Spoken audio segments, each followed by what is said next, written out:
নীলুফা সুলতানা জিন্দাবাদ জিন্দাবাদ জিন্দাবাদ ভাটিয়াখালী গাঁও পঞ্চায়েত জিন্দাবাদ জিন্দাবাদ জিন্দাবাদ ভাটিয়াখালী গাঁও পঞ্চায়েত জিন্দাবাদ জিন্দাবাদ জিন্দাবাদ আই কংগ্রেস জিন্দাবাদ জিন্দাবাদ জিন্দাবাদ আই কংগ্রেস জিন্দাবাদ জিন্দাবাদ জিন্দাবাদ ইব্রাহিম আলী জিন্দাবাদ। নির্বাচনী প্রচার চলাইছে কি কব? মই নিৰ্বাচনী প্ৰচাৰ চলাবলৈ আহিছে, বহুত ভাল লাগিছে আহি পেলাই। ৰাইজৰ সঁহাৰি মই 100% পাই আছো। মই এতিয়ালৈকে বহুত ভাল লাগিছে। মানে আজি ক'ত ক'ত নিৰ্বাচনী প্ৰচাৰ চলাইছে? আজি 6 নং ৱাৰ্ড আৰু 7 নম্বৰ ৱাৰ্ডত নিৰ্বাচনী প্ৰচাৰ চলাই আছো। ৰাইজৰ পৰা কেনেদৰে সঁহাৰি লাভ কৰিছে? ৰাইজৰ পৰা 99.9% সঁহাৰি পাই আছো। বহুত ভাল লাগিছে। মানে এনেকুৱা ভাল মোৰ আৰু লগা নাই কেতিয়াও। ৰাইজক উদ্দেশ্য কৰি কি আহ্বান জনাব? মই ৰাইজক উদ্দেশ্য কৰি এইটোৱে কম, মই মানে যদি নিৰ্বাচনত জিকিব পাৰো তেতিয়াহ'লে মই জনসাধাৰণৰ সেৱা কৰিম।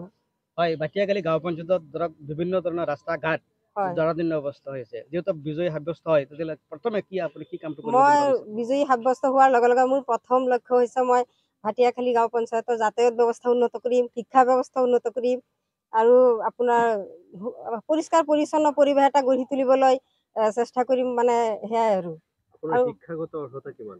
মই BSc পাছ কৰিছো। BSc পাছ কৰাৰ পিছত মই B.Ed কৰিছো। কোনটো পদত প্ৰতিদ্বন্দ্বিতা কৰিছে? মই ভাটিয়াখালী গাঁও পঞ্চায়তৰ পৰা কংগ্ৰেছ দলৰ আঞ্চলিক সদস্য পদত প্ৰতিদ্বন্দ্বিতা কৰিছো। আপোনাৰ নামটো কি আছিলে? মোৰ নাম নীলুফা চুলতানা।